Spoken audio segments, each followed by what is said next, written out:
Please tell me that I can't, that I won't, that I fail, that I'll never make it out, yeah. Please tell me all the bad, never good, fill my head full of every single doubt, yeah. Please say any negative thoughts, I pop off when I hear people say I cannot. I get off to the thought of proving everyone wrong, I won't stop to the top, so you better back off and get lost. I'ma stay loud, stay proud, never running out, never heading south. I'll be spreading out, call it word of mouth, can't put me down, I'll be getting loud. You can have it douse, not what I'm about, have your f***ing cloud, it be raining now. I keep making sound, go another round, I'm legend bound, can't stop me now. You don't wanna fuck with me, a slow burn like a disease. Just tell me that I can and I'll show you things that you couldn't believe. Just tell me that I can. Just tell me that I can. Just tell me that I can. Just tell me that I can.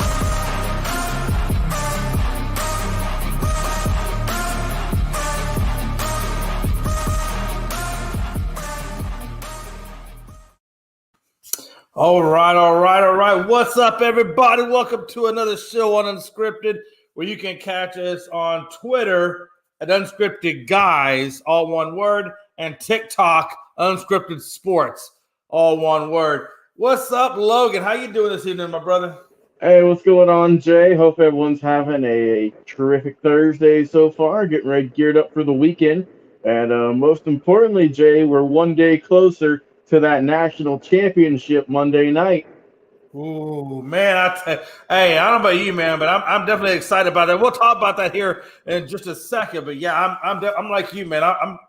I'm ready to go, man. I'm ready to get this. Hey, I'm ready to get this TCU thing on and see if they can pull off some Cinderella magic. But yeah, let's go on ahead, man. Hey, we'll jump right into this show today and get this bad boy cranking.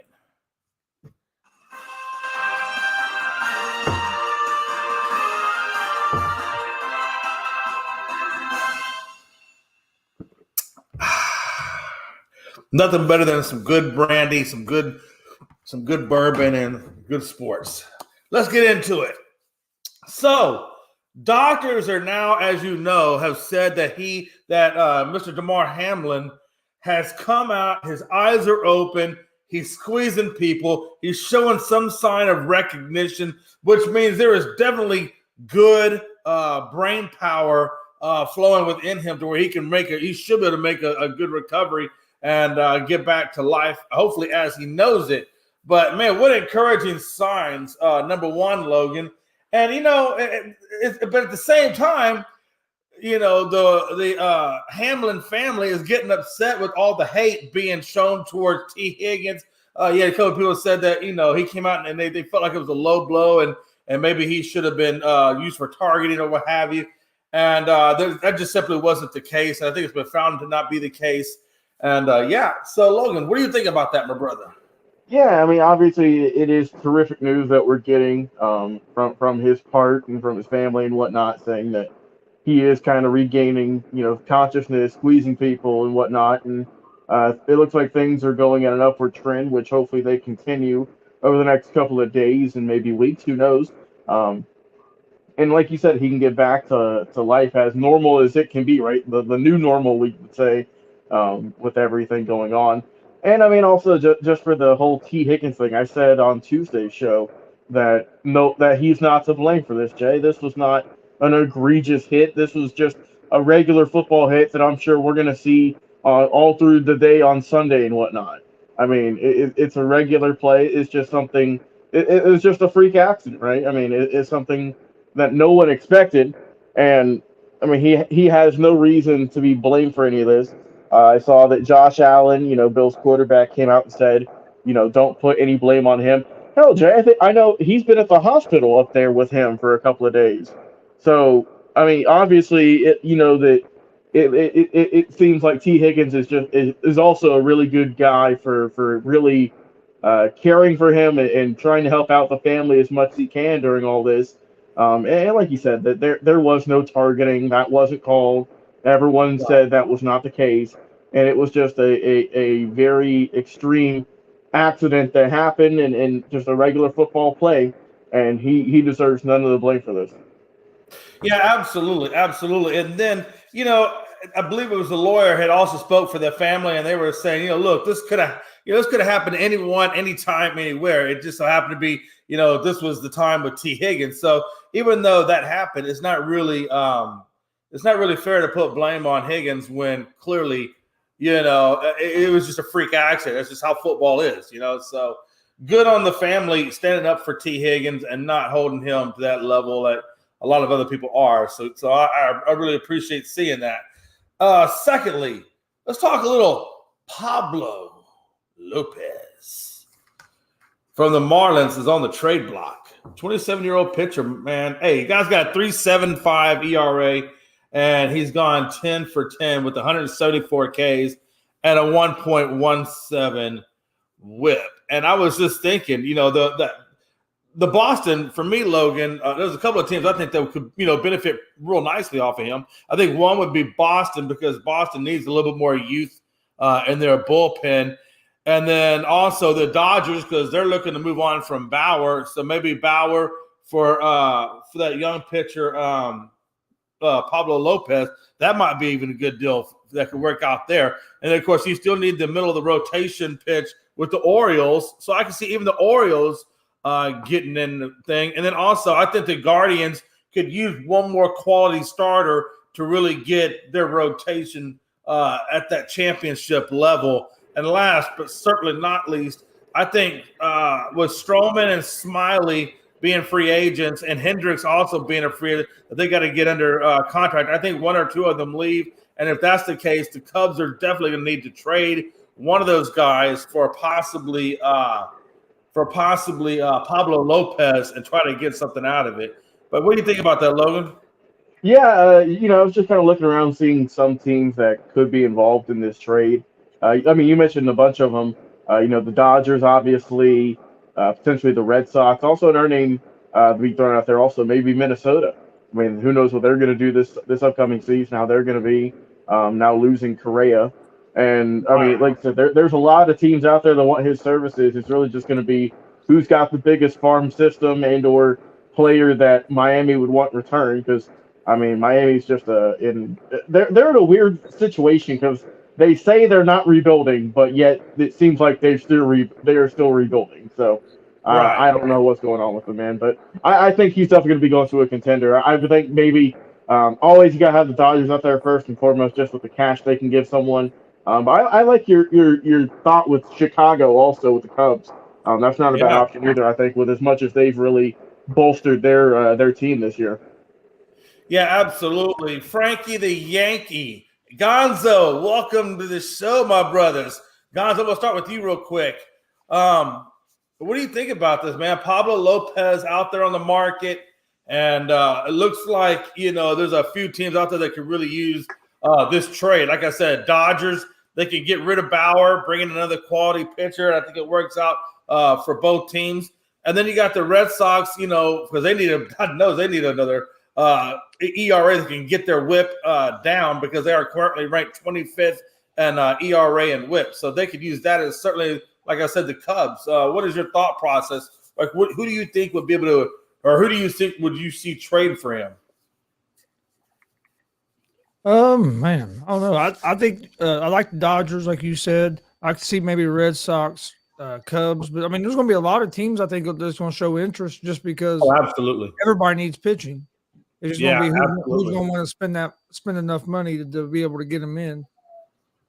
Frankie, I'm sorry. Go ahead. I know you're done. Jay, before we move on, I've been on about 20 minutes ago, but earlier today you blocked somebody from a show.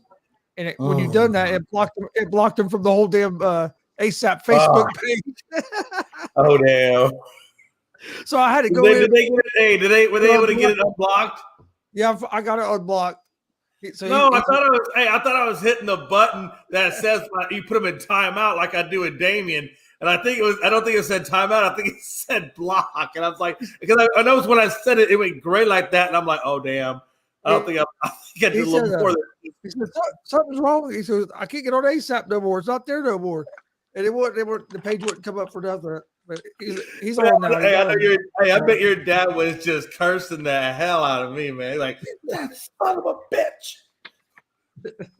Frankie, man. Hey, when I'm not getting in trouble, let me ask you a question, man. What do you think about this Could the Yankees maybe offer up Montas and try to bring him in? I don't think the Yankees are gonna do that. To me, it'll make sense for them to try and get him, but I don't think that they're gonna work that way because what I've been seeing from the Yankees as of late, the last couple of days, honestly, these guys have been signing nothing but minor league players, and I see why they're doing it. To study up the competition and amped up spots that we need.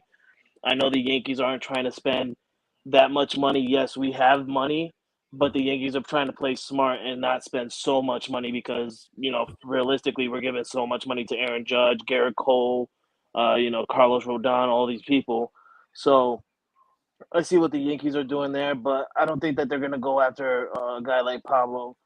The team that I do see going, it's going to be like a team that nobody is ever thinking about, like maybe Chicago White Sox. Maybe Chicago Cubs. Hell, maybe the Milwaukee Brewers. You never know. It can be a team where nobody is even thinking about. Honestly, it can even be the Atlanta Braves. Logan, you guys are missing some pitchers now through free agency. Don't be shocked that this guy ends up going to the Atlanta Braves. He just wants to get out of there because he knows he's never going to win in Miami with the Marlins. Yeah, I think and another one is the Padres. They got Darvish, Snell, and Musgrove, and then after that, it just kind of dips off. Maybe they might trade to get another pitcher in their bullpen and give them that solid 4 on that rotation. Or you got the Giants after them losing Carlos Rodon. I mean, yeah, I still think probably the best move for both clubs would be to get Bauer for Pablo. That way, Bauer gets a change of scenery. Both pitchers are amazing, so neither one is losing out on that end, and maybe it gives them a fresh new start. You know what I'm saying? I can see the Dodgers doing that, and I that would be dumb not to take that. I want to say something to Chris real quick. He said, everybody is looking for a pitcher. That's not true, sir. The goddamn Houston Astros don't need no damn more pitching. They don't need any more pitching. Hey, I tell you what, man. Astros have more arms in that bullpen. Man. I do love that rotation. That rotation is just so nice. And they're young. They're all like in their mid-20s, like 25, 26. I think the oldest one was like 20, 27, but they're all in their early 20s. I mean, hey, we got lots of years with these dudes. Oh, what a time to be alive. Okay. Hey, we're gonna move on. Logan, did I already get you on the Pablo Lopez? I don't know if I didn't want to skip you. We got it. Okay, cool. I just didn't want to skip you, but hey, real quick, man. Look, now they're talking about taking this NCAA thing, and they're going to go from 90. They're going to try to get it up to a 90-team expansion for March Madness. Now, from my opinion, that's 25% of 362 teams. 362. So 25% of that would be 90. So that's what they did. They took 25% of that, and that's what they're going to expand to is 90. I think it's for me, guys. I think it waters it down. I think it makes the consequences of trying to get into the March Madness that much less complicated, I guess you would say. I just feel like when you do that, it allows teams like a Clemson that's 17-16, or and it reminds me of another one where it was like 13-15 Cincinnati, and then you got 19-15 Oregon, and these guys are 14-15 Oregon. And these guys, would be able to get into that type of equation with the losing record. It's just beyond me. But what do you guys think about going to 90 teams, Logan? Yeah, honestly, I'm not a fan of 90, for God's sake. That is way too damn many. Yeah. I mean, Jesus, that's almost – it's not exactly, but that's almost doubling what you got now with the 64. Right. I mean, that is a lot of teams. And also – I feel like what we would see is since there could potentially be so many teams in this, we would see something that we don't see a whole lot of in college. We start seeing starters getting sat more. We start seeing the bench guys getting played more, and that's not what you want to see throughout college, leading up to the tournament and whatnot. And look, I understand how early are you going to start this? Also, because that's a lot more teams you got to throw in there, a lot more scheduling, a lot more travel. It's just way too much. Yeah, and look, I know 64 is still a lot. Don't get me wrong, that's still a lot of teams. but they've managed to make it work over the years. And 90, I mean, I think they could make it work, but that's a lot, man. Jeez. I mean, we'd be seeing schools we've never heard of in this thing. Yeah, exactly. And that's where I feel like it's going to get watered down. Gonzo, I feel like them going to 90 teams is like the NCAA football expanded the playoffs to like 12, in my opinion. I think it should be like 8. But how do you view 90 teams or expanded to 90 teams? I think you're muted. I don't think it's comparable to the football just because I don't think 12 is that too many.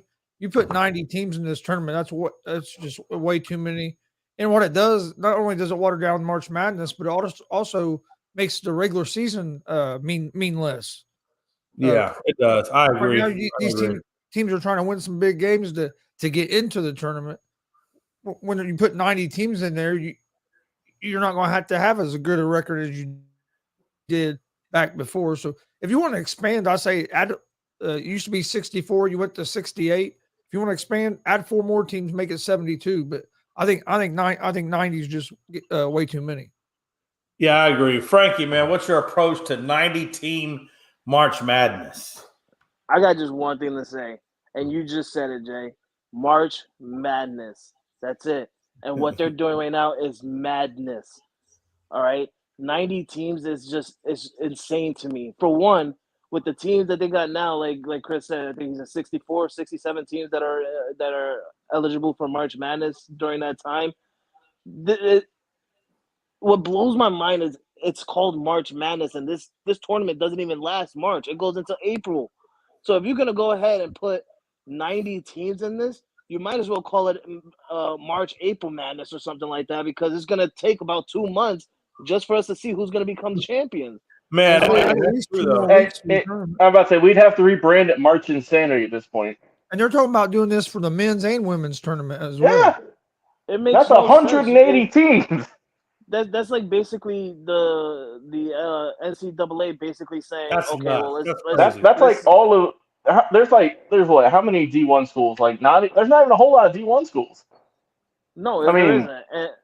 And like I said, it's March, or is the NCAA just basically saying, okay, well, there's some teams that never get or rarely get a chance to play in the tournament, so let's go ahead and expand it to 90, so that way they have a chance to at least show their skills out and stuff. No, that's not what it's about. If they're trash in the regular season, then they're not going to make it into the March Madness. That's just the way it is. You don't see the NFL going ahead and expanding their playoffs more. I mean, they expanded it with one extra team for the playoffs, but you don't see them doing it any farther than that, because then that's basically saying, okay, well, let's have the Houston Texans go in the playoffs, or let's have the Indianapolis Colts go in the playoffs. I'm not trying to dodge your team, Chris. I'm not trying to. No, I'm not. I'm not trying to dodge his team. But I'm just saying, you got those teams that are so trash in the regular season. You're just basically saying, let's get them in the playoffs, so that way they have a shot and get a go. No, that's not how it is. That's not how it works.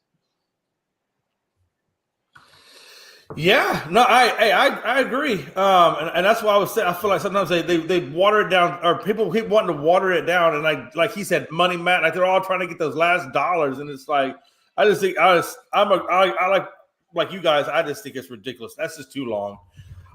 Quick question: Rafael Devers, Red Sox agreed to 11-year, $331 million contract, and we were talking about this on Around the Bases earlier this morning, and we all came to the conclusion is that it's crazy. It's crazy because they just let go of Bogarts, they just let go of Mookie Betts, all because they're trying to get underneath that cap. They're trying to get underneath the luxury cap, and then what? So now you get to Devers, and I guess you're afraid to lose him.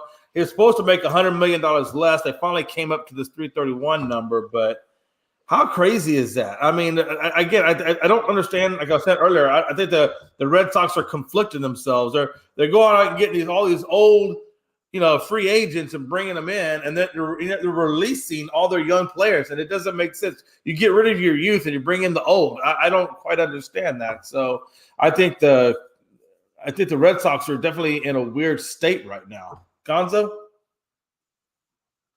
Yeah, either they missed on some of their draft picks and they're getting rid of guys because they don't think they didn't get the right guys, or they just are trying not to go into a full rebuild mode yet by picking up a lot of these older guys. And I think Devers basically was just a grasp at the last straw to get somebody during free agency and keep somebody there because everybody they've already lost. I think it was a lot about keeping the big name guy there in your system and trying to build around. But I agree. I think at some point they're going to have to probably break it down and rebuild with some younger talent. Yeah, absolutely. Logan, what's your thoughts on that, man? Rafael Devers at $331 million. I mean, the Red Sox are in a weird situation, because, I mean, it felt like early in the offseason they were going to start tanking and throwing everything away. But now, I mean, we've seen they've signed some pitchers recently and now giving this giant contract to Devers. I mean, it seems like they're going to try and make a play for it this year. I'm not sure how well it's going to work out because, I mean, like I said, they've got some older guys on the team who's got a lot of money, and it's a weird situation. But it looks like they're going to try and go for it this year in the East. And I mean, Frankie, the AL East is looking pretty solid this year, man. I mean, the Yankees obviously what they did last year. Red Sox are trying to bolster up. The Blue Jays, we know what they can do. And of course, the Orioles, who were kind of a surprise team last year. I know they haven't really done much, but hey, who knows what they could do next year? So I mean, it's clear. It looks like the Red Sox aren't going to try and be in the bottom cellar of the AL East this year. Yeah, I don't see that happening, Frankie. The way this Boston team is still constructed, I just see them being at the bottom. I do not see them rising up out of that last place spot. But what's your thoughts on it, man? All right, hold on. Let me. Boom! Here we go. What the hell are you talking about, Logan? What are you talking about? The Red Sox gonna be in the mix of the AL East? I'm gonna agree with Jay, and they're gonna be in the bottom, just where they belong, in the bottom of the division. It don't matter who they resign. They had Rafael Devers last year, and they were still in the bottom. They had JD Martinez, still in the bottom, which they don't have anymore. Who else did they have, Jay? Who's that guy that just left and went over to the Padres? I think it was. Oh, What's yeah. his name again? Xander Bogaerts. Oh yeah, it's we don't give a damn. That's who it is. Because guess what? If he was still in the Red Sox, they would still be ass. I don't care what anybody says. Listen, look at this hat right here. You see that hat? We coming back and we taking our AL East championship again. I don't care. I'm not scared of no Boston Red Sox. We owned them last year, and we made. Excuse me. We gave them. We gave them a nickname. And what was it called? Yeah, exactly, Frankie. What was it called? He must have got some stems. Frankie, go get you a glass of water, brother. Woo! Sorry, that's how we our reporters. We called them the Boston Ass Sox. Man, and then we roll on. So then, hey, listen, let's talk a little NCAA college basketball for a chance. As you know, and if you want to get current up to dates on our sports, check us out on Twitter, Unscripted. We always put these out. Coach Beard was fired. Let go. Hasta la vista for basically handling domestic violence. I don't understand. I just don't understand where we're, when we got the leaders of these coaches and these coaches are doing these things, it just kills me. Logan, what do you think about that, man? I mean, I think we all said whenever the report first came out that if this was true and whatnot, that he needs to get fired. And now the day has come. I mean, he got fired, and now Texas is looking for potentially Jay McLovin to coach their basketball team this year. So there we go. I mean, he had the whole world in his hands, guys. He had a top-ranked team. He could have done some great things, and now he'll be lucky to get a coaching job somewhere again. Yeah, it's crazy because I think they're sitting right at like the number 6 seed right now. But yeah, that's crazy to me. Gonzo? Yeah, it's it's not real surprising because of the reports that came out before this, but yeah. But yeah, I mean, he blew a big opportunity, and like Logan said, he also probably runs his coaching career. Just got, I don't know, got to be smarter. Makes I don't know. Some of these guys, I don't know if they get if it's about power or what it is, but they just sometimes don't make smart decisions. Yeah, no, I definitely agree with you. Frankie, what do you think about this Coach Beard, man? Texas, for the love of God, come on. Yeah, I mean, we all agreed early on back last month when we found out, like Logan said, we knew that either he was going to get fired or he was going to be suspended for the entire year. And we finally got the news that he's been fired. I'm glad that Texas did that because they don't want to be in the mix of that domestic violence dispute. They don't want anything to distract them throughout this year, and I think that will be the biggest distraction on them. Would be the Chris Beard situation right now. So I think it's a smart move with Texas. I don't think it's gonna change them because you got to have that coach to lead you, but then again the coaches are not on the floor playing the game. It's the players that are on there, and if the players could just keep up the momentum, playing the way they do, then I think that Texas will be fine. It's just coming down to who's gonna coach them, and can this new coach continue to successfully coach them into March Madness. Yeah, absolutely. And I think we're going to have to see where they go from here. They definitely have a good team. So now is can they keep that momentum going despite having lost their coach? So I guess only time will tell on that. Real quick, now we're going to go over to talk about a little football that's going on today. It's interesting, man. Washington is going to start Howell, their third string quarterback, against the Cowboys on Sunday. And it's weird to me because Heineke endorsed it. Frankie, what does that say for Heineke when he's actually endorsing another guy to go out there and play? I mean, does it take away? Does it diminish? Like you know what I'm saying? Like why does to me I'm like, why are you wanting this? Why are you not wanting to play?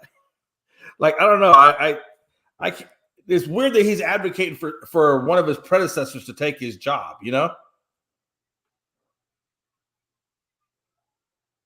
Frank, you there? Logan, you there? Yeah, Yeah, I'm I'm here. here. My bad. I didn't know you were Go asking ahead, me the Frankie. question. My bad. No, go ahead, Logan. I'm giving Carson a bottle right now. Yeah. Oh, okay. Welcome back. Okay. So let me be clear. I think Washington's out of the playoffs, correct?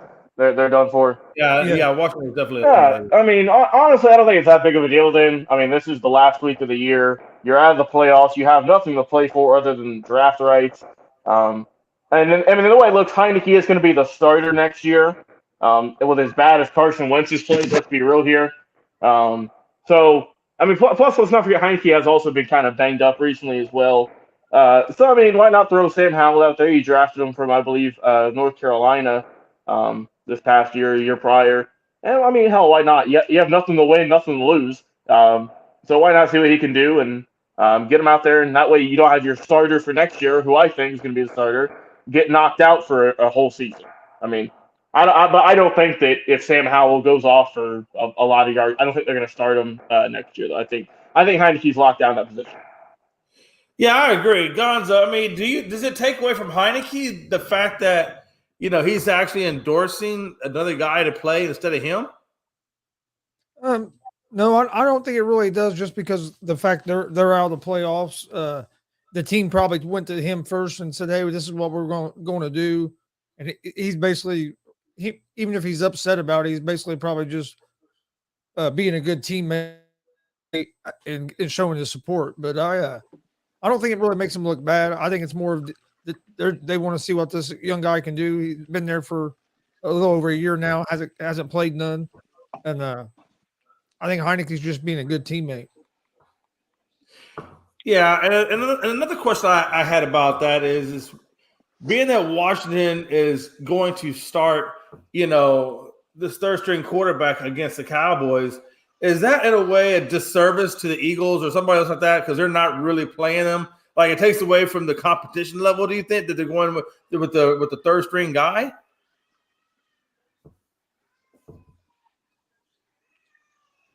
I don't think it would be a disservice to the Eagles. I mean, I mean, hell, I mean that's just I mean sometimes you throw your backups in there for injuries, and obviously if your team ain't doing good like Washington was, you throw out your guys out here in the third string, and just take care of business as usual. If you're Philadelphia, I mean I'm sure they're going to be resting a lot of their guys, maybe not for the whole game, but for a good bit of it since they're doing solid. So, I mean, I think it's not going to be a great game. Don't get me wrong. I don't think it's going to be an all-time classic with just the personnel who's not going to be playing in this ball game. But I don't think it's a disservice to the Eagles now. Yeah, Rob says he thinks it'll put more pressure on the Cowboys to build confidence before the playoffs. Yeah, or build confidence before the playoffs.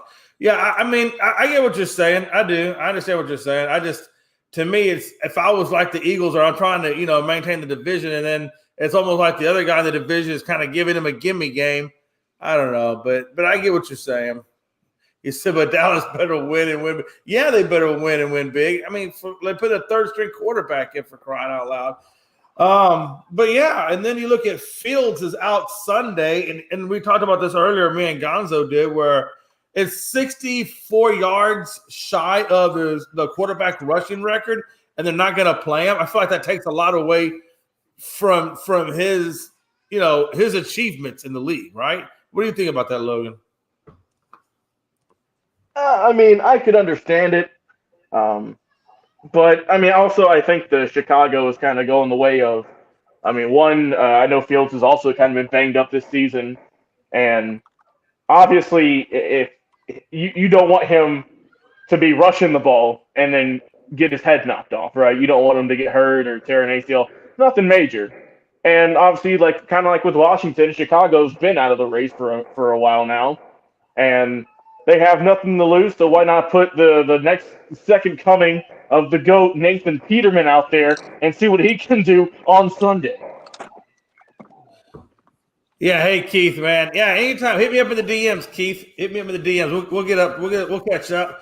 And then Scott goes on to say Fields was sacked like 7 times last game. Give that man.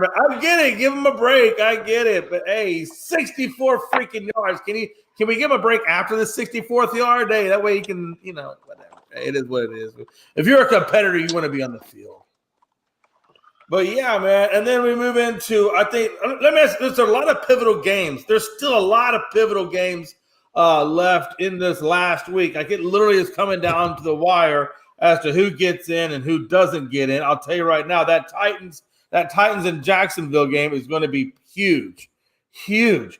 That's going to determine, number one, probably who gets to the division. Also, it determines who's going to possibly still be in it for a wild card or maybe be out of it as a wild card. Then you got Jets and Dolphins. The Jets are eliminated, but the Dolphins are still trying to get in. So it's almost like, and then you got the Patriots who are playing the Bills. I mean, there could be a lot of very potential switcheroos. And then you got the Lions playing the Packers. Both of those guys are trying to get into that spot that currently, I believe, is occupied by, who does have that 7th spot? 7th spot where, AFC or NFC? No, I was thinking NFC. Seattle has it right now. Thank you. That's the one I was thinking. Seattle. So again, I mean, there's a lot of pivotal games, guys. I mean, what do you? And then the crazy thing is the Steelers even have a shot to get in, and they're playing the Browns.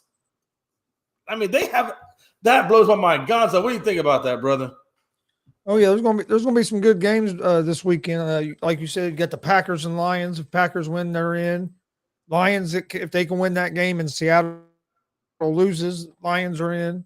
And Seattle, if they win, they need the Packers to lose. So that seventh seed for the NFC is going to be interesting. But then you got the same thing. It's still going to be interesting in the AFC because if New England can beat Buffalo, they're in. But then there's scenarios like you said that the Pittsburgh Steelers still have a chance to get in. So I think it's going to be a fun weekend to watch football. I think Jacksonville is going to win the AFC South.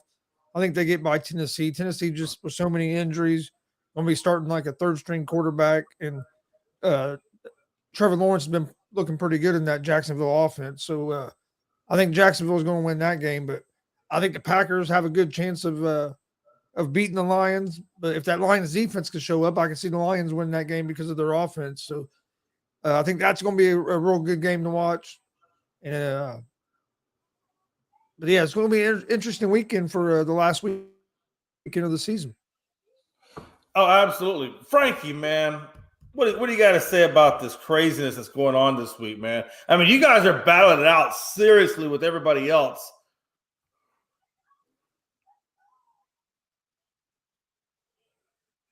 You're muted. Ricky? Yeah. Hey, Frankie, you're muted. Or now you're not, I guess. Something. Earth to Frankie. We'll get him. He's either. But yeah, no, Logan, man, what do you think about this, man? I mean, there's a lot of. I don't know which game I'm more excited to see, quite honestly. No, there's a lot of good games, Jay, and I mean this is why the NFL added these extra few weeks. You know, I mean, just for the kind of insanity going into the playoffs, and I mean we get to watch it all unfold on Sunday. But yeah, man, it's going to be. There's a lot of really tight games here. You know, you mentioned the Lions. I mean, hell, the depending on how that other game turns out, the Lions could be fighting for a playoff spot, or they could be knocked out before their game even begins. I mean, there's a lot of storylines going into this final week of the regular season, man. And so far, man, I'm enjoying this 18-week season, I will say. Yeah, you know, and the Lions have a lot of impressive wins. They got the win over Minnesota. They got the win over, I believe they got the win over the Packers too, correct? If I'm not mistaken. I believe so. Yeah, I mean, they've got some pretty good wins on their resume. And that's why I feel like the Lions, I think they're going to get overlooked by a lot of people. And I think they could climb that ladder board and possibly sneak into the NFC championship game or conference game. So fight off those kneecaps, baby. Fight them off. Chris, man, what do you think, man? I mean, you kind of know where we are. What's your opinion as to who you think gets in and doesn't get in? I think the Packers. What game are you looking at mostly wanting to see? The Packers and Lions game is one I'm really going to be watching just because of whoever wins. If the Packers win, they're in, and the Lions, if they win, still have a chance. But the Lions will know before that game if they win, if they're going to be in or not. But I think Green Bay is going to pull off the win. They've been seems like they're starting to get together and gel as a team toward the right time of the season. And Christian Watson stepped up, started being a bigger part of that offense. They got that good running game with Jones and Dillon. So I like the Packers there. And then in the AFC, I don't know, man, that 7th seed in the AFC is going to be interesting to see who gets in there. I don't think it's going to be the Patriots just because I think the Bills are going to win that game. I think the Bills are going to come out and play a good game this weekend. Yeah, absolutely. You know, Logan, Frankie, are you still there? Frankie, you there? Oh, boy, he's gone. Yeah, he did. He slipped out of it. But let me ask you this, Logan. I feel like that Dolphins and Jets game could be a really close game because the fact of the matter is the Dolphins really still don't really know who they're going to have at quarterback. I think they're going to probably go with basically Bridgewater or that other guy, and then really neither does the Jets because you know they're going to be just now getting Mike White back. So yeah, I think that one's got obviously some major implications to it. In a battle of who's going to be the quarterbacks. Also, some other good games that we've talked about. Also, I think the Ravens and Bengals has got some good potential to it. We'll see how the Bengals can come out again after we know what happened. We'll see how they can come out and fight. Also, yeah, obviously you mentioned the Browns and Steelers could be one to watch out for. And I mean the Giants. I mean, hell, even the Giants and Eagles. I mean, that could be a game to help out the Giants in terms of their seeding, if they can get that big win the last week of the season. So, I mean, there's a lot of really good games here. I know the Rams are beat up right now, but they're facing the Seahawks. They could mess up the Seahawks' chances a little bit, hurt their seeding. So, I mean, there's a lot of spoilers that could happen this week, man. There's a lot of teams who we think are on the top of the world who might not play all their guys or who might just have an off week. They might be out partying a little too much, having too much fun, getting geared up for the playoffs. and fall short a little bit in this last week here and screw up their seeding a little bit. So, I mean, there's a ton of really, really good games, honestly. Really good games, really good storylines in this final week. Yeah, and I also feel like with the what do you call it, the NFC, I feel like if Dallas wins over Washington, and Philadelphia and Minnesota lose, Dallas could actually go from a wild card spot to the number 1 spot in the NFC East, or the NFC. I mean, how crazy is that? I mean, that's how close this weekend is. It's gonna be fun to watch. It's gonna be fun to watch, man.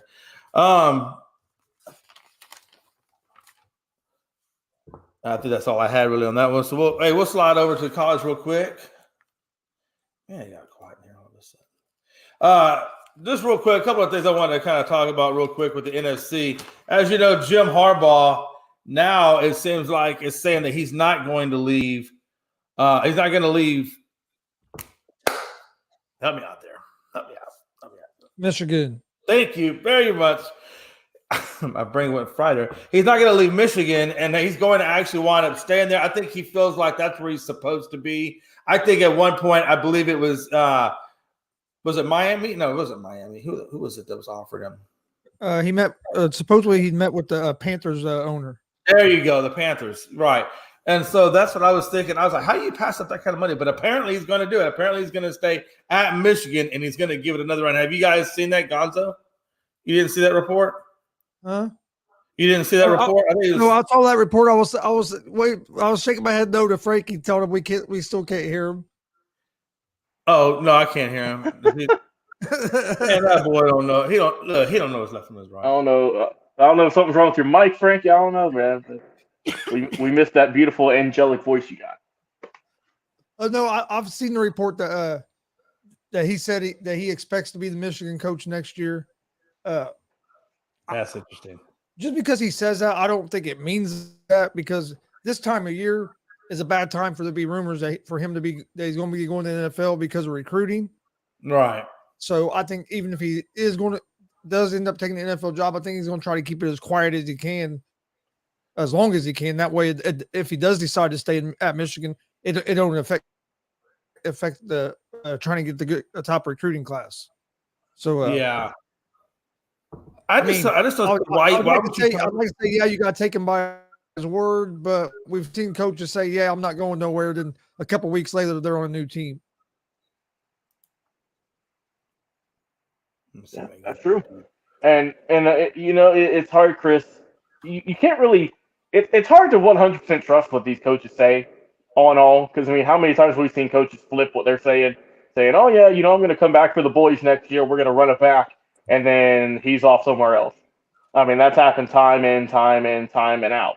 So, I mean, it does seem like that it is kind of leaning more towards he is going to be going back, which I wouldn't be too surprised at. But like I said on Tuesday, I also wouldn't be shocked if he goes to the NFL. I mean, his stock is high. He's obviously he's done really well at Michigan these last handful of years, getting them some really good records, really good players. So I mean, it wouldn't shock me if he stays, but also would not shock me in the least if he leaves either. Well, the reports I heard out of Denver was they were getting ready to make him a pretty good offer if he was decided to come there. So I wouldn't be surprised if he did come. But damn, yeah, I couldn't believe when I heard that he had turned it down. I was like, man, why are you bothering even talking to these coaches unless you are somewhat entertaining? So I don't. Do you really think that he's? Yeah, like, do you really think he's going to offer him $20 million? Yeah, and that's why I wonder if it was. Man, that's crazy, man. I don't know, man. I know he's getting paid well at University of Michigan. Frankie, yeah, now we can. God damn it! Yo, this laptop freaking sucks. I tried switching over to my computer and it just wasn't working, and I'm just upset right now. I'm gonna just pour freaking Pepsi all over it. The hell with it. We got you now, brother. Don't do that. Then silly guy, man. What a time to be alive in the world of Frankie. Real quick, man. Hey, I'm still not convinced. I know TCU seems to be the underdog, but man, maybe I'm crazy. Guys, am I crazy? The fact that I think TCU can beat Georgia. I don't know if you're I wouldn't say you're crazy, but No, I mean, crazy.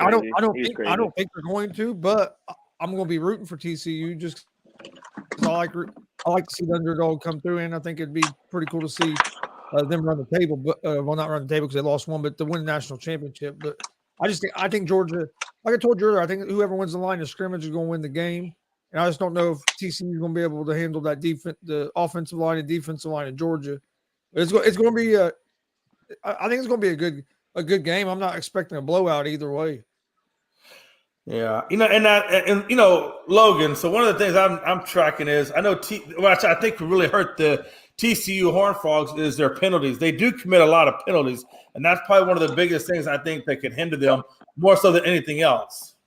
Yeah, no, you got to play clean in these games, man. You cannot shoot yourself in the foot in the biggest game of your program's history and a chance to win against a top-ranked team the past couple of seasons who has all the momentum in the world pretty much, who everyone thinks is going to stomp them out.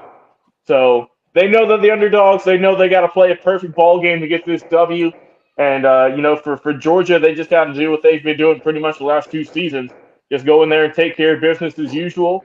Obviously it's worked for them. They've only lost one game in the last 2 seasons, so they're doing pretty good for themselves. And for TCU, no one even expects them to beat Michigan. So they're carrying a giant wave of momentum. But yeah, man, you got to play super clean football if you want to get this big upset. Yeah, absolutely, absolutely. Frankie, let me ask you a question, man. LSU beat Purdue 63-7 in the Citrus Bowl. Do you think that at some point LSU is like next year when the rankings come out next year that you think LSU will be ranked in the top 10 or top 15? Yeah, I think LSU is probably going to be in the ranked top 10. They have young stout players in that organization. I don't think majority of them are going to get drafted this year. You'll see a little bit of players here and there get drafted, but I don't think majority of them are going to get taken away. So you're going to see a group of kids, or should I say a group of young men coming back next year for LSU. And they had a fantastic run this year where they were at least in the top 5 for a little bit. And just toward the end of the season, I guess they were just too tired or whatnot. But I do expect LSU to be top 10 next year. Yeah, absolutely. And that's what I was thinking. I felt like they should at least be top. Hell, I'd put them top 6 or 7. I felt like they played a really good season last year. Gonzo, what do you think, man? Penn State, Utah. Penn State beats Utah 35-7. How high will Penn State be ranked next year? I think they have a chance of maybe being the top 20, maybe top 15. A lot of it, to me, though, depends on what happens with the transfer portal. That's something you got to keep an eye on, is because there's so many players leaving teams getting new players. Look at TCU; they were 2-12 last season, and then absolutely. And then they got a new coach, some guys from the transfer portal, and now they're playing for a national championship. So it's going to be interesting to see who stays and who leaves. But I think Penn State has a good chance to be maybe in that, I'd say maybe 10 to 15 range. Okay. Yeah, you see, you're thinking about, okay, yeah, I can see that. I was thinking maybe closer to 15 because, well, I don't know, man. They were ranked number 9. Yeah, I think 10. I think 10 to 15. You're right. They were ranked number 9 now, and they won the Rose Bowl, but I can see them possibly what you're talking about being maybe like top 10 to 15 because they're probably going to move them back a little bit. Bobby Petrino signs on to be the offensive coordinator for the A&M Aggies under Jimbo Fisher. Jimbo's finally going to give up control, and they're going to give it to Petrino and let him be the sole game caller. And the guy's got about a 65% win rate when he's been a head coach at Louisville, which, by the way, he was Lamar Jackson's coach in college. So keep that in mind. But, wow, I like this. His offense was second in scoring in 2010. and first in 2011. And I think what Petrino can do for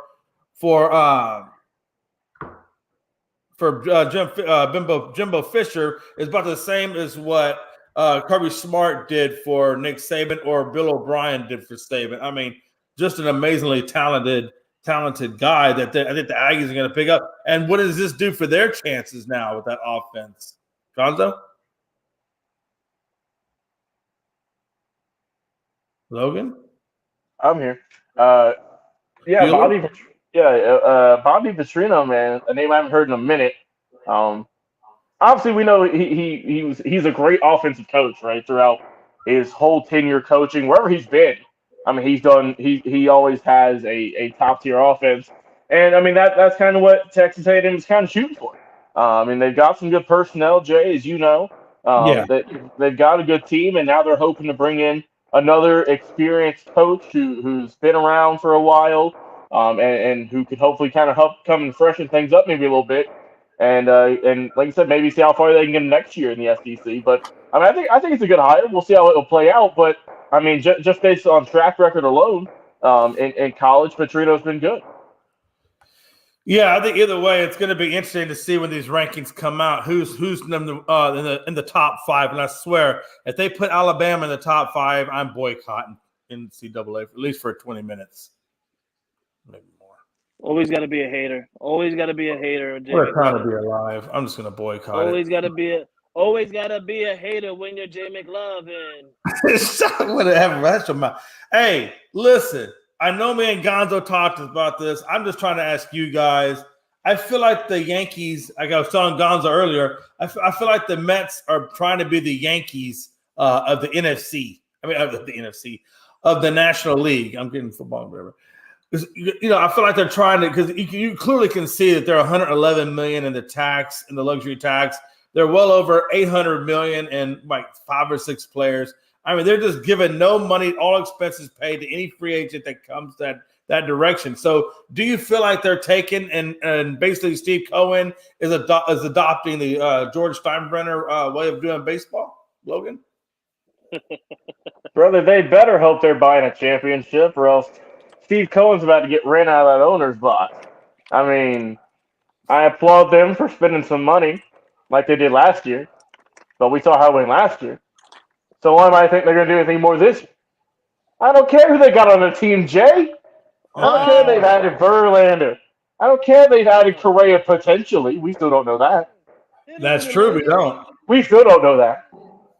But I'm just saying, Jay, they still ain't won the NL East in a hot minute. They still got to run through Atlanta. I'm just saying. Let them know. Let them know. I'm just saying. Let them know. Let them know. I'm just saying, Frankie. Who won that division last year, Logan? Let them know. Hey, it runs through Blooper, the best mascot Twitter on best baseball mascot Twitter, and Atlanta, baby. You can't be saying they're buying the World Series and they can't even win the division. Get out of here. Hey, so Frankie, you know, like I was saying earlier, man, I just feel like he's trying to pull the Yankees of the Yankees of the NL now. You know, trying to buy. And what does it mean if he spends $500 million for one season and doesn't come away with the World Series? Where do you go from that? I mean, I get it, you could get other free agents, but where do you, like, mentally, how do you get over that? Well, mentally, it's really rough. Honestly, mentally, that's going to be real rough on you. They're still trying to figure a way on how they can get Carlos Correa in that lineup, because he's honestly he's not even a New York Met right now. He's technically still a free agent. So, I mean, the Mets, man, they've spent so much. Honestly, them trying to be like us is just laughable to me, because since the first time you guys have met me, I've been telling you guys since day one that the New York Mets are my redheaded stepchild that I'd never pay attention to, because I never will pay attention to my redheaded stepchild.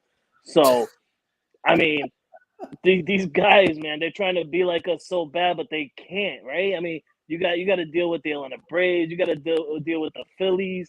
It's just tough for the Mets, and if the Mets do what they did last year, holding on to that division lead, literally, I think it was about 87 games or something like that they had the division lead. And then you lose it to the Braves, who had the division lead about only under 10 times. I mean, that's a laughable moment right there. Everybody's gonna look at him. They're gonna want him out. And honestly, if I'm the Mets, or if I'm a Mets fan, which thank God I'm not, I'm gonna boycott. You talking about you boycotting the NCAA for Alabama? If I'm a Mets fan and they don't make it to a World Series, let alone make it to the playoffs and lose in the first round exit like they did last year, I'm boycotting the New York Mets organization. But Jay, let me ask you this, because me and you go at it as AL competitors. Oh, yeah. Houston Astros, New York Yankees, and every time we go at it, the first thing you say to me is, we're a team that spends so much money, yet we have no World Series to see it. And I agree. Yeah, we spend a lot of money, but we have the money to do that. And we haven't had a World Series since 2009. There's no doubt about it. But we make it farther than what the Mets can make it to. We make it to the AL Championship League at least.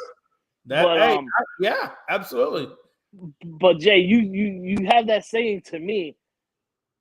What would other people say to the Mets on that? Yes, the Yankees got so much money and we spent so much money on players where we don't make it to the World Series. Now it's going to go down to the Mets. Everybody's looking at the Mets like, yes, they're the next Yankees, spending all this dough on getting so many top name players. You know, you got Francisco Lindor, Pete Alonso, a soon to be Carlos Correa. You got Nemo. You got Justin Verlander with Max Scherzer. If you guys do not make it, this is going to be a laughing stock of baseball history. I don't care what anybody say. You can go to a time where somebody was horrible, like a Cincinnati Red. Sorry, Chris.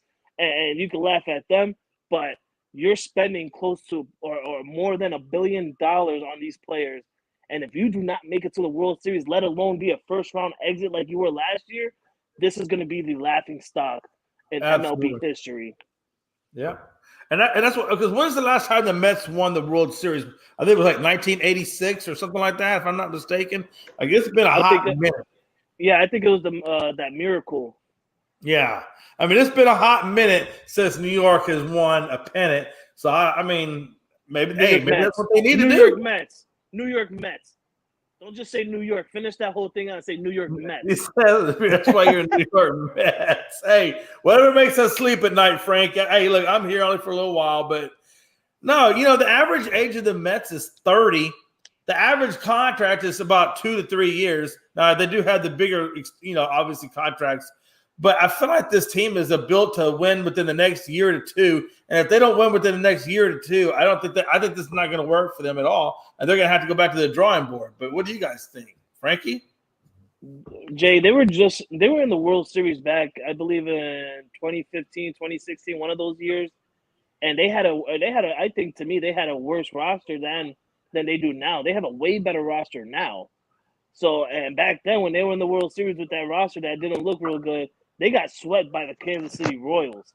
That's true. Kansas City Royals. You get swept by a team in Kansas City. All right, just sink that in for a minute, New York Met fans. You got swept. I understand I got swept last year, but that was against a good Houston Astros team.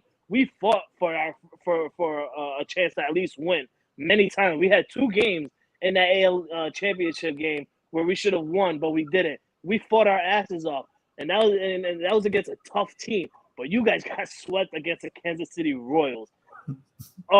If this team, I don't know, man. They have so much experience now. Having Justin Verlander, which you know very well, Jay, as a pitcher, this to me should be an easy World Series access for the Mets. If they don't make it, I swear to God, oh my God, I don't even know what to say. And that's the thing, Frankie. Like you said, it should be an easy win for the Mets. It should be an easy road getting to the NL East and getting in the playoffs and whatnot. But brother, like you mentioned, they got one hit in the playoffs last year with all that money, with their best pitching. I mean, on paper, bro. If we were playing MLB The Show right now, Frankie, they better win a championship. And who they lose But to again? what was that? Who they lose to again? Oh, brother, you already know. You already know. I ain't even got to say. But nah, man, New York gotta get it together, man. They got all the money in the world. They got all the talent. For the sake of the sanity of the people in that town, in that city who love the Mets, which I know it's few and far between, Frankie. But they better hope they get a championship soon, or else I don't know what they're gonna do. I don't know. God, what a time to be alive, man. I agree. I feel like, I feel like with Verlander, I feel like, he's getting older in the tooth, and I feel like there's going to be issues there. I wonder if he can stay healthy the whole season because, there was that portion, like I was saying with the Astros, where he missed it was about a month and a half with that calf strain, and they finally got him back right before we went in. So thank God we got him in. Hey, and he still won Cy Young. he still won the Cy Young, right? He still won Cy Young, right? I get it. I just wonder, with the average age of that team being 30 and them having a 1 to 2 year window, do you think it's going to actually pan out for them? Do you really believe that this Mets team will walk away with the title at some point? Hey, man, if not, throw them up there with some of the most overhyped super teams in sports. You know what I'm excited I'm for, guys? I'm excited What? that now in MLB we get to face every single team. It doesn't matter who, Yeah, I'm all for it. Everybody is playing everyone. It doesn't matter. Oh, I'm down for that. I cannot wait for the day the Houston Astros play the New York Mets and Justin Verlander is on the mound and I get to witness Jay McLovin, the Houston Astro man himself. I cannot wait to see his reaction and how he go up against Justin Verlander. I know. Are we gonna get the man? We own you, Verlander. You know you want to come back. Hey, no, Jay's gonna be saying that with a tear on his cheek. Let me send you douchebag. Whatever. And we'll be throwing a no-hitter that night against the Astros. Oh God, Frankie would never let up on Jay if that happened. I would never. I swear to God, he would never hold it. He would never hold it above you. Hey, Frankie has a lot of flashbacks because Verlander, he put quite a spanking on the Yankees. Frankie's used to having no hitters put on him. Yeah, but when was the last time Verlander gave us a no hitter? When was that? I can't hear you. All I can hear is shots fired. Fired. Oh. Okay. You want to know why? You want to know why you can't hear me? Now you know why? It's because Verlander never threw a no-hitter. Who's your daddy? Let's be a good Verlander never threw a no-hitter against the Yankees. Hey, do I need to come over there and spank you? Go to your mom. Stop that trash talk. You're just upset because now you want to give your Verlander. He's up at age. Yes, you've been saying that for a while. He's up at age. But when he was with you guys last year, you said he's up at age, but he's got that arm still. He's not. He's up in age, but he's seasoned. He's a vet, and now he's old. 1 year later, he's old. Exactly. He's washed. Now he's on the Mets. He's trash. He's on that age level. I don't think he's gonna have that velocity anymore. Hey, but it's true. He can lose it. You never know, man. Damn. And then you know what Jay says at the end of all that? He comes out of nowhere. He goes, Pearland! To fucking distract everybody. Oh, what's up next, Jay? Man, hey, let's talk about these Nets real quick, man. Have we got to? I do know that they did lose a game here recently, so that winning streak I believe stopped at about 12 games. But man, come on! I mean, what was the denominator? They got rid of Nash. What was and then they put Jack Vaughn in there, and Jack Vaughn kind of slowed everybody down, and Kyrie Irving stopped acting stupid.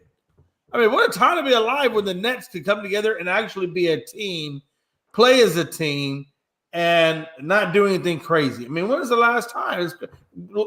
Logan, what do you think about that? I mean, looking at it, in the rearview mirror, obviously this seems like the right call that they got rid of Steve Nash. I mean, they've been on fire ever since that. It seemed. I mean, obviously the team just never connected with them, which is something we always kind of fear. Whenever a team sign former players who don't have much coaching experience, be like, they were a great player. Don't get me wrong, Steve Nash, Hall of Famer, is going to be all that good stuff, but can he coach? And it's clear that he was not a good coach. And now, I mean, we've seen that this team is kind of rallying around Jacques Vaughn, who's done a great job with managing the play styles, the egos, whatever you want to call it on this team. And I mean, now they're only, I believe, I just checked, they're one game out of first place in the East. So they're looking good.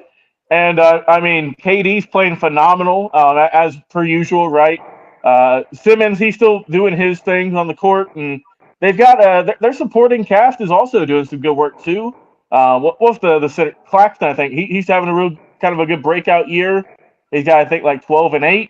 So I mean, it's not just the big guys we think of. They're also having their supporting cast is also playing solid too. So I mean, if they can keep playing like you said, the way that they've been playing with on the hot win streak, getting game winners and whatnot, that's fine. I think that if they can keep carrying that momentum, they do have a good shot at getting that number one spot for a good bit. But like I said, we've still got a good bit of the season left, so we'll see. Yeah, absolutely. And again, he said most great players are horrible coaches in the NBA, referring to Steve Nash. But I think Steve Nash could be a good coach. I think he's never been a coach. I think he needs to do like everybody else and go find a head coach like a Popovich or whatever, and get that tutelage underneath him as an assistant coach.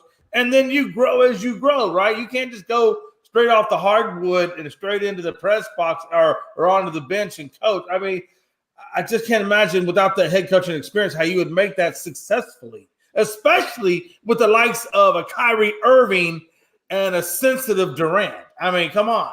That's a tough task for anybody to take on, even if you're the Zen master himself.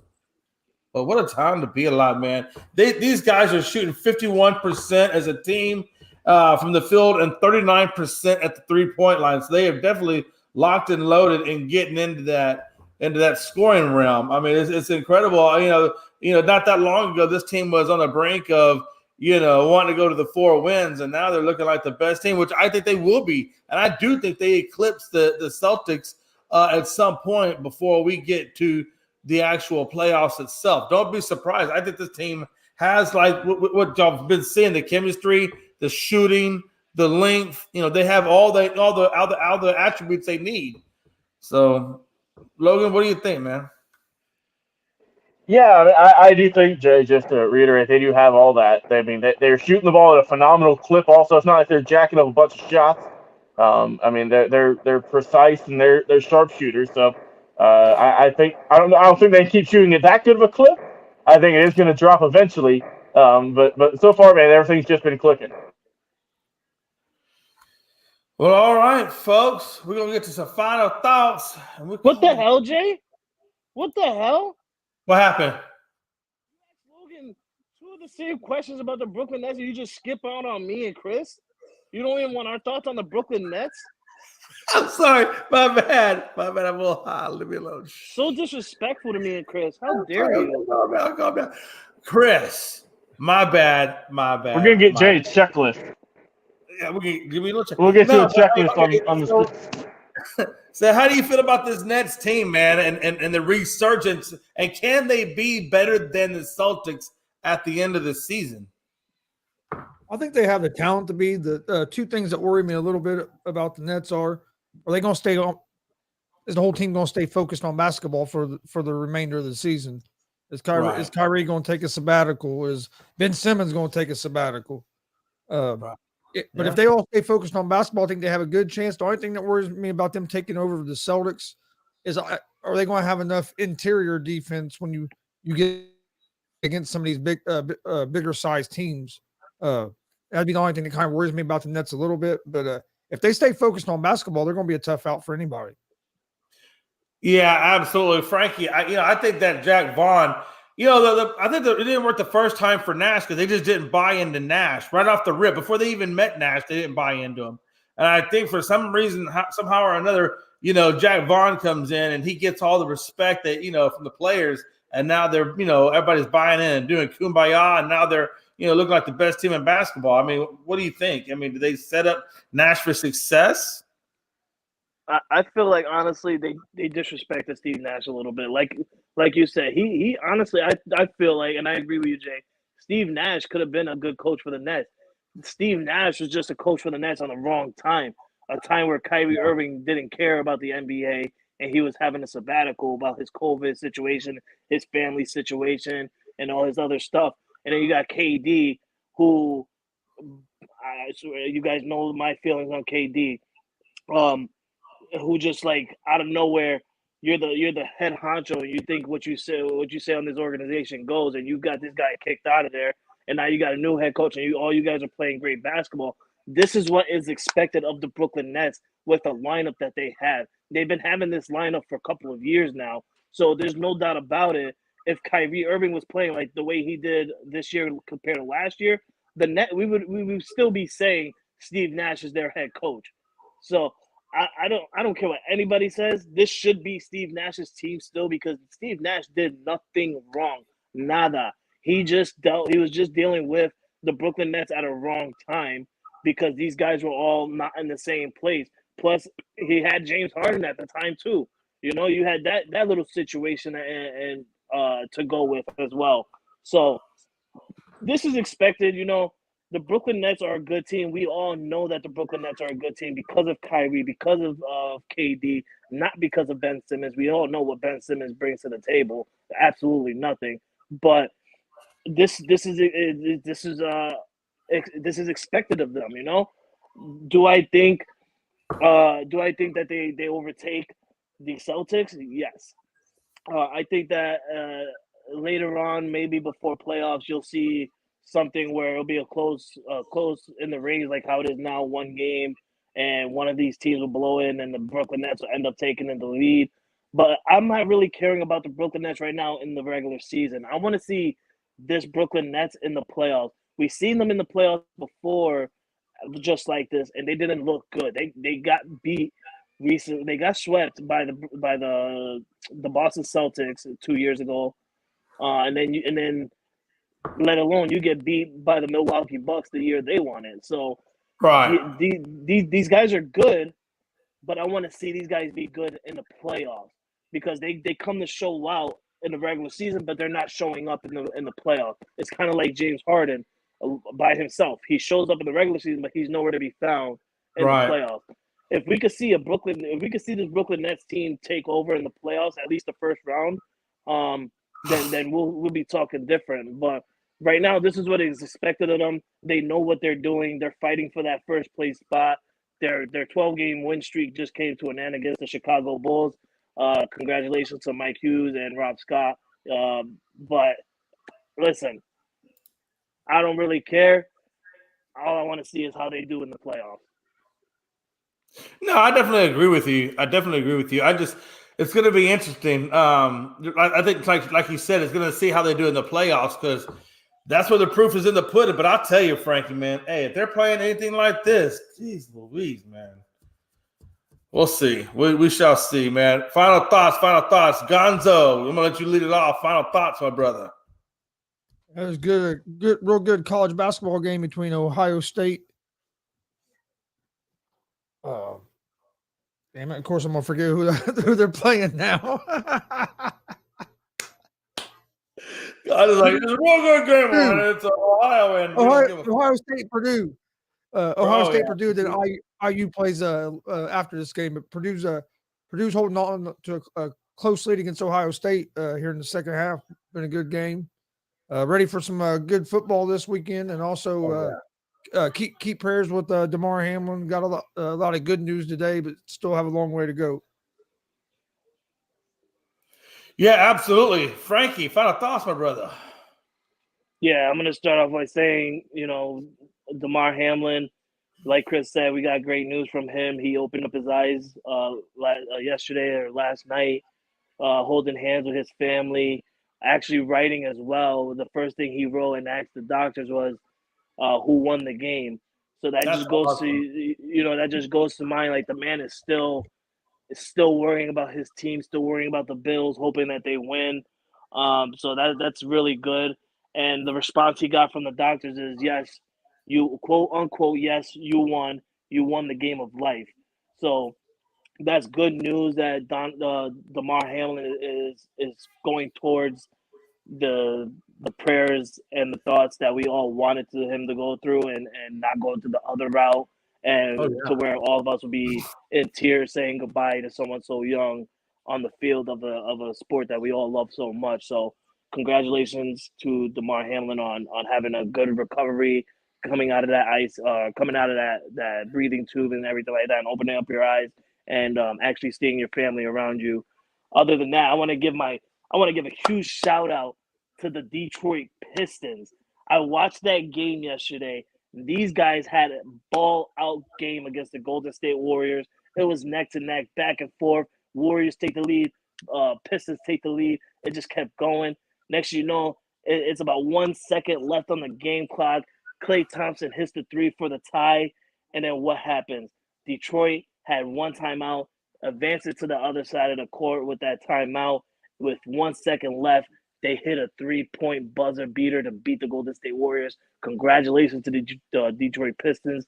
That was your 11th win of the season. Yes, that you still suck, but that's a huge win on that's a huge win on your part that should give you momentum to turning around your season. It's still kind of early because we're not in the playoff picture just yet. I mean, we kind of are, but we're not fully there just yet. Anything can happen. A lot of games left. So that should be a really good stamp on their chest to say, listen, if we could do this against the Golden State Warriors, we can do this against anybody else in the NBA. So congratulations to Detroit Pistons. Also my Lakers, my Lakers got the win last night against the Miami Heat. Robert Strite don't want to be showing up anymore, because my Patriots beat his Dolphins and now my Lakers beat his Heat. So it's not a really good week for him to be around me right now. But other than that, man, everybody enjoy your night. We'll keep you updated with DaMar Hamlin. Also, right now, the Celtics are beating the Dallas Mavericks, which is actually a good game right there. Just enjoy your sports, guys. Baseball. Jay, we got about 3 more months, baby. Yep. And then it'd be war. It'll be war.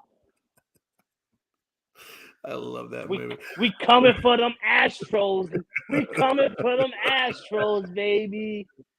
That's okay. Hey, you call me Astros all you want, as long as I keep putting that hardware on my mantle. Hey, listen, man. I appreciate everybody hanging out, man. Again, I just want to say congratulations to the Rockets. It's amazing. You lost another one. Keep losing. Well, maybe we'll get Victor, and Victor will take us to the promised land. Rob Scott, Rob Scott, why am I a hater? Why am I a hater? Because I'm speaking the truth about the Golden State Warriors losing to the Detroit Pistons. Oh, yeah, baby. Oh, yeah, baby. Yeah, that's when you know Rob. That's when you know Rob Scott's mad. Listen. How can you be mad at me talking shit about the Detroit Pistons beating the Golden State Warriors? Yet you're so-called yourself a Chicago Bulls fan, and you guys got a win yesterday against the Brooklyn Nets, and you don't want to be happy about that? You want to go ahead and say I'm mad because I'm talking trash about the Warriors not winning against the Pistons? Oh, don't worry. Steph Curry will be back. That ain't going to change a thing. Steph Curry was there in the beginning of the year, and guess what? They weren't in the play-in. So I'm not even worried about it. Rob Scott, I still love you, though. He said Dub Nation. He said Dub Nation. Where's the Dubs? Where's the Dubs, Rob? Dub Nation. That was like, what, 6 years ago? I hope, John, I hope we get the first. Jay, Chris, Dub Nation was 6 years ago. Can we put that to rest now? Where's the Dubs at? I'm not seeing no Dubs. I'm seeing nothing but loss. Oh, that's true, though. That's true, man. Nation. Hey, listen, I don't care how many points Klay Thompson scores, they're still losing. He said, love you too, Frankie. Lost Nation. Lost Nation in Golden State right now. Hey, I love it, though, man. Hey, John Suggs says Rockets will finish 22 wins. Don't worry. Y'all got first pick. I hope we do, man, because oh man, we need it. Jeez Louise, man. Jay wants it back. He wants that first pick. They were trying last year. Hey, listen, who don't want Victor Wembanyama, man? You don't want Victor? Come on, everybody wants Victor. The Rockets are going to have the worst record, and they're going to end up getting like the third or fourth pick in the lottery. That's what happened to them last year, and Jay was upset about You're a it. douchebag. You're a douchebag for saying that. You know, Gonzo, man, what did I get you for final thoughts? I'm sorry, I don't want to skip you. Yeah, you did. Man, what a douchebag. You're all douchebags, man. Damn. It's like wall-to-wall vagina around here.